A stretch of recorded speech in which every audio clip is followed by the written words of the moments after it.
5 अगस्त 2019 धारा 370 हटाई जाती है। 5 अगस्त 2020 राम जन्मभूमि का भूमि पूजन होता है। तो अब हर किसी के मन में एक ही जिज्ञासा और कौतूहल है कि 5 अगस्त 2021 को क्या होने वाला है। जी हाँ मित्रों, आपका अनुमान बिल्कुल सही है। यदि सब कुछ ठीक रहा और कोरोना का कहर थोड़ा कम हुआ तो हो सकता है कि यूनिफॉर्म सिविल कोड के बारे में भी हम कुछ पॉजिटिव सुने।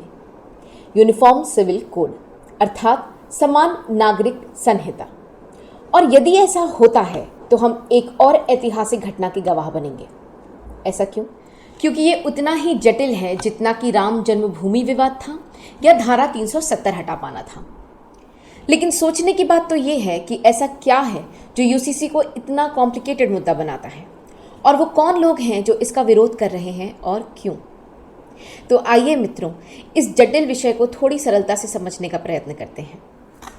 नमस्कार मित्रों, किसी भी देश के निर्माण में वहाँ की कानूनी व्यवस्था एक अहम भूमिका निभाती है। तो फिर हमारा देश तो कई चुनौतियों और संघर्षों का परिणाम है। इसलिए हमारे लिए तो ये और भी अनिवार्य हो जाता है कि हम अपने इतिहास को अपनी कानूनी व्यवस्था के साथ रिकंसाइल करके देखें। यदि ब्रॉडली देखा जाए तो 2 तरह की कानूनी व्यवस्थाएं होती हैं, क्रिमिनल अर्थात आपराधिक मामले या सिविल अर्थात दीवानी मामले। फैमिली, प्रॉपर्टी, टॉर्ट, कॉन्ट्रैक्ट, संक्षेप में कहें तो हर वो मुद्दा जो आपराधिक प्रवृत्ति का नहीं है वो सिविल मैटर्स में आता है। यूनिफॉर्म सिविल कोड दरअसल फैमिली मैटर्स का झगड़ा है जो सिविल का हिस्सा है। क्यों और कैसे, इसके लिए हमें इतिहास पर नजर डालना होगा। प्राचीन काल में कानूनी व्यवस्था वेद शास्त्रों के अनुसार थी। मुख्य तौर पर आबादी हिंदुओं की थी और वही केंद्र में भी थे। मनुस्मृति, याज्ञवल्क्य स्मृति, नारद स्मृति, इन स्मृतियों के उपयोग से कानूनी व्यवस्था स्थापित की गई थी। फिर आते हैं जैन, शाक्त, हूण, बौद्ध, और क्योंकि इनकी मान्यताएं और सभ्यताएं हिंदुओं से बहुत ज़्यादा भिन्न नहीं थी, हम सामाजिक तौर पे बहुत ज़्यादा असहजता नहीं देखते हैं। अब बढ़ते हैं 15वीं सदी की ओर, जब मध्यकाल की शुरुआत हो चुकी है। इस समय आना होता है मुगलों का। ये यहाँ जीवन व्यापन के दृष्टिकोण से नहीं आते हैं, बल्कि इन्वेजन के इरादे से आते हैं। ये बहुत एक्सट्रीमिस्ट होते हैं। इस समय देश एक लंबे दौर के अनरेस्ट से गुजरता है। मास मसकर, बलात्कार, धर्म परिवर्तन, मंदिरों का तोड़ना, ऑल इन ऑल हम देखते हैं कि भारत एक डार्क एज से गुजर रहा है। मुगल अपने साथ साथ अपनी कानूनी व्यवस्था भी लाते हैं, जिसे हम शरिया या शरीयत के नाम से जानते हैं। जहाँ जहाँ मुगल सल्तनत थी वहाँ वहाँ छोटी मोटी भिन्नताओं के साथ शरिया लगा दिया जाता है। और इस समय जो देश की दशा होती है वो हम सब जानते हैं। बहरहाल बढ़ते हैं 17वीं सदी में, जब अंग्रेज आते हैं in the form of east India company. मतलब हमारे देश के लिए आसमान से गिरे और खजूर पे अटके की परिस्थिति। 17वीं सदी की शुरुआत हो चुकी है। मुगलों का शासन धीरे धीरे कमज़ोर पड़ रहा है और अब ईस्ट इंडिया कंपनी ने भी अपना काम शुरू कर दिया है। वो उड़ीसा, बंगाल और बिहार, इन तीनों जगह के लिए मुगलों से सिविल राइट्स खरीदते हैं। रेवेन्यू कलेक्शन का काम शुरू होता है। लेकिन अब बड़े बड़े पदों पर मुफ्तियों में, काजियों में भ्रष्टाचार भी देखा जाने लगा है। इसलिए बहुत ज़्यादा ज़रूरी है कि कानूनी व्यवस्था में कुछ रिफॉर्म्स लाया जाए। इसलिए वॉरेन हेस्टिंग्स को बुलाया जाता है। ये जुडिशल प्लान की स्थापना करते हैं, कोर्ट्स इस्टेब्लिश करते हैं, और सबसे बड़ा चेंज, वो क्रिमिनल सिस्टम से शरिया हटा देते हैं। ब्रिटिश लीगल सिस्टम लाते हैं जो थोड़ा प्रोग्रेसिव है, इतना कट्टर नहीं है। इसके अलावा हर समुदाय को, हर रिलीजन को सिविल मैटर्स में अपना लॉ फॉलो करने की छूट मिलती है। तो अब जो लीगल सिस्टम स्टैब्लिश हुआ है वो कुछ इस तरह से है कि क्रिमिनल मैटर्स में ब्रिटिश लीगल सिस्टम फॉलो किया जाता है। सिविल मैटर्स में हर धर्म अपना लीगल सिस्टम फॉलो कर सकता है, और जिनका अपना लीगल सिस्टम नहीं है वो ब्रिटिश लीगल सिस्टम फॉलो कर सकते हैं। इसी प्रकार समय बीतता जाता है। 19वीं सदी के आते आते तक हम देखते हैं कि धर्म के नाम पर शोषण और परंपराओं के नाम पर त्रुटियां अपनी चरम पर होती हैं।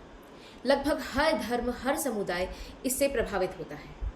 लेकिन सौभाग्य से कुछ धर्म सुधारक आगे बढ़कर आते हैं। वो समाज में बदलाव लाने के लिए प्रतिबद्ध होते हैं।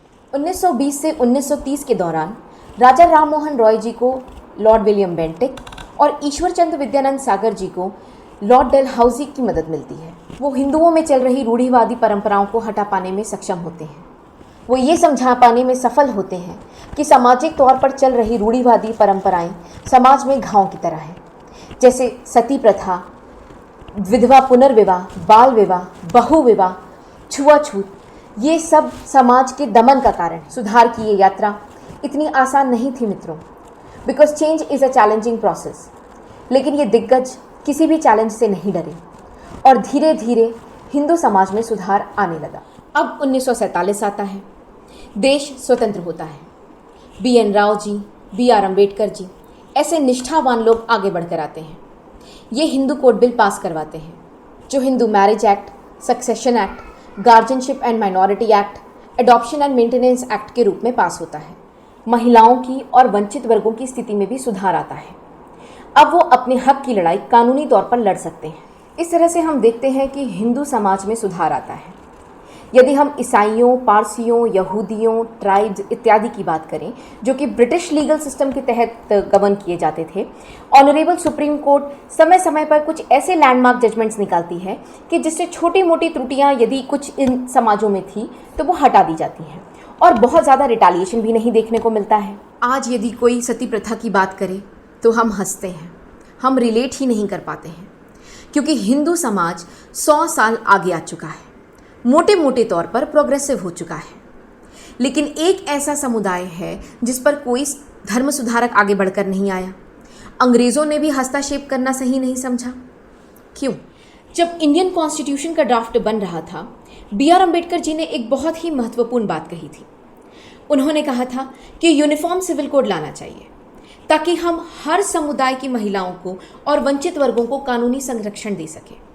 लेकिन उन्हें समर्थन नहीं मिला।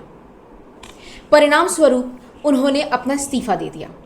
उनकी रेजिग्नेशन की और भी कई अटकलें लगाई जाती हैं, लेकिन ये one of the most important reason था। उस समय प्रधानमंत्री थे जवाहरलाल नेहरू, और हम इतिहास में कितना ही छानबीन कर लें, लेकिन इस बात का व्यावहारिक रूप से तो कोई ठोस प्रमाण नहीं मिलता, कोई ठोस उत्तर नहीं मिलता कि उन्होंने ये भेदभाव क्यों किया। एक वर्ग की महिलाओं को तो अपने अधिकार दिला दिए, लेकिन दूसरे वर्ग की महिलाओं को अपने अधिकारों से वंचित रखा। क्यों? क्योंकि इस समय तक तो भारत देश स्वतंत्र हो चुका था, हमारा अपना संविधान था, हमारा अपना राष्ट्रगान था, हमारा अपना ध्वज था। तो फिर ऐसा क्यों है कि एक समुदाय की महिलाओं को उनके अधिकारों से वंचित रखा गया था? क्योंकि अभी भी उनके सिविल लॉज में शरिया है, जो कि काफ़ी मायनों में मेल डोमिनेंट है। लेकिन ऐसा प्रतीत होता है कि समाज समानता के अधिकार से समझौता कर लेता है और देश इसी प्रकार चलता है। फिर 1951 में कुछ ऐसा होता है कि सांप के बिल में हाथ डालने जैसी बात हो जाती है। आता है नरसू अप्पा माली का केस। नरसू अप्पा माली उस समय के बॉम्बे, आज के मुंबई में रहते थे। वो 2 विवाह कर लेते हैं। उनकी पत्नी उनके ऊपर लीगल केस फाइल कर देती है। नरसू अप्पा माली का केस बॉम्बे हाई कोर्ट में जाता है। उन्हें हिंदू पर्सनल लॉ के तहत सज़ा सुनाई जाती है, जिस पे उनका आर्ग्यूमेंट होता है राइट टू इक्वालिटी का। वो कहते हैं कि जब हमारा constitution as per section 14, 15, 21 and 44 right to equality की बात करता है, irrespective of caste, age, sex, religion, तो फिर ऐसा क्यों है कि कोई मुस्लिम पुरुष 4 विवाह कर सकता है और वो नहीं कर सकते? उनके और भी तर्क होते हैं, जैसे कि पिंडदान इत्यादि, लेकिन मुख्य तौर पर वो राइट टू इक्वालिटी को क्वेश्चन करते हैं। अब बहुत ही गंभीर परिस्थिति है। 2 जजेस की बेंच है। ऐसा माना जाता है, विशेषज्ञों का ये कहना है कि यदि इस समय निर्णय कुछ और लिया जाता तो हमारा देश आज इस परिस्थिति में ना होता। इस मैटर को समझने के लिए हमें अपने संविधान को थोड़े सरल शब्दों में समझने का प्रयत्न करना पड़ेगा। आर्टिकल 25 एंड 26 बात करता है रिलीजियस फ्रीडम की। आर्टिकल 14, 15, 21, 44 बात करता है राइट टू इक्वालिटी की। और अगर थोड़े और सरलता में जाए, आर्टिकल 13 वो लेंस है जिससे इन दोनों सेक्शंस ऑफ आर्टिकल्स को रिकंसाइल किया जा सकता है। लेकिन आप आश्चर्य करेंगे कि इतनी क्वालिफाइड बेंच ऑफ जजेस ने क्या जजमेंट दिया। उन्होंने कहा कि किसी विशेष समुदाय में सिविल लॉज के जो कस्टम्स स्वतंत्रता से पहले चले आ रहे हैं वो आर्टिकल 13 के प्रावधान में नहीं देखे जाएंगे। उन्होंने नरसू अप्पा माली को सज़ा सुनाई। उन्हें सज़ा मिलनी चाहिए थी और उन्हें सज़ा मिली भी। जो कि बहुत अच्छी बात है। लेकिन नरसू अप्पा माली जिसे अपने अधिकारों का दमन समझ रहे थे, दरअसल वो उनके अधिकारों का दमन नहीं है, वो मुस्लिम समुदाय की महिलाओं के अधिकारों का दमन है। और उससे भी ज़्यादा आश्चर्य की बात यह है कि ये केस कहीं और चैलेंज ही नहीं हुआ। ये बॉम्बे हाई कोर्ट का फैसला है। इस फैसले को किसी और कोर्ट में चैलेंज ही नहीं किया गया। यदि किया जाता तो हो सकता है यूसीसी की नींव वहाँ रखी जा सकती थी। हाल ही में जब सबरीमाला वर्डिक्ट आया तो जस्टिस डी.वाई. चंद्रचूड़ अपने आप को ये बात बोलने से रोक नहीं पाए कि नरसू अप्पा माली केस में जो वर्डिक्ट आया था वो फ्लॉड था। हम ऐसे कई मामले देखते हैं जिसमें सिविल लॉ में चल रहे शरिया कानून के कारण मुस्लिम बहनें उत्पीड़न का शिकार हो चुकी हैं। ऐसे केसेस की बात करें तो एक लैंडमार्क जजमेंट की हमें ज़रूर बात करनी चाहिए, शाह बानो केस। शाह बानो का निकाह होता है एक बहुत ही रसूखदार वकील से जिनका नाम है मोहम्मद अहमद खान। दोनों 10-15 साल बहुत अच्छा वैवाहिक जीवन व्यतीत करते हैं। उनके 5 बच्चे भी होते हैं। फिर खान साहब दूसरा निकाह कर लेते हैं। कुछ साल तो दोनों बीवियां साथ में रहती हैं। फिर शाह बानो को 5 बच्चों के साथ घर से बाहर निकाल दिया जाता है। 1-2 साल उन्हें मेंटेनेंस की राशि भी भेजी जाती है। फिर मेंटेनेंस की राशि भी बंद कर दी जाती है। अब शाह बानो बहुत ही लाचार हो जाती हैं। उनके पास कोई रास्ता नहीं बचता तो वो कोर्ट का दरवाज़ा खटखटाती हैं। कोर्ट केस काफ़ी लंबा चलता है। फाइनली डिसीजन ये आता है, वर्डिक्ट ये निकल के आता है कि खान साहब को तलाक के बावजूद भी उन्हें मेंटेनेंस का पैसा देना पड़ेगा। यहाँ बात दरअसल पैसे की नहीं है, यहाँ बात है रसूख की, यहाँ बात है कस्टम्स की, रीतियों की, जो एक्चुअली में कुरीतियाँ हैं। इस समय सरकार थी राजीव गांधी की। पूर्ण बहुमत के बाद भी वो दबाव में आ जाते हैं और अमेंडमेंट पास कर देते हैं, जिससे कि सुप्रीम कोर्ट का फैसला विफल हो जाता है। आज भी जब संविधान की बात होती है, न्याय की बात होती है, अतीत की बात होती है, तो शाह बानो का चेहरा हमें मूक देख रहा होता है कि हमने उन्हें क्या न्याय दिलाया था। इसी तरह शायरा बानो का केस आया जो 3 तलाक का शिकार हुई थी, जो अब मोदी सरकार ने हटा दिया है। लेकिन और भी कई त्रुटियां हैं जो आज भी मुस्लिम समुदाय की महिलाओं के साथ इंसाफ करने से कतराती हैं। पॉलीगैमी, मेंटेनेंस की राशि का कम होना, महर की राशि का कम होना, इस तरह की और भी कई समस्याएं हैं जिसका शिकार मुस्लिम बहनें हो रही हैं और होती रही जब तक सरकार कोई ठोस कदम नहीं उठा लेती। बहुत सी मुस्लिम महिलाएं ये बात भी पूछती हैं कि जब हिंदुओं में समाज सुधार हो रहा था, बहुत से प्रतिनिधित्व आए, समाज सुधारक आए जिन्होंने महिलाओं को संविधान में उनका अधिकार दिलाया, पिछड़े लोगों को, वंचित वर्गों को अपना अधिकार दिलाया, तब मुस्लिम समाज सुधारक जो अपने आप को समाज सुधारक कहते हैं या जो वाकई में समाज सुधारक हैं, वो क्या कर रहे थे? वो क्यों नहीं आए महिलाओं के अधिकारों का प्रतिनिधित्व करने के लिए?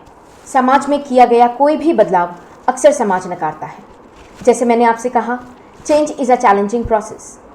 लेकिन क्या हम इन चैलेंजेस से डरकर अपनी मुस्लिम बहनों को अपमान सहने दें?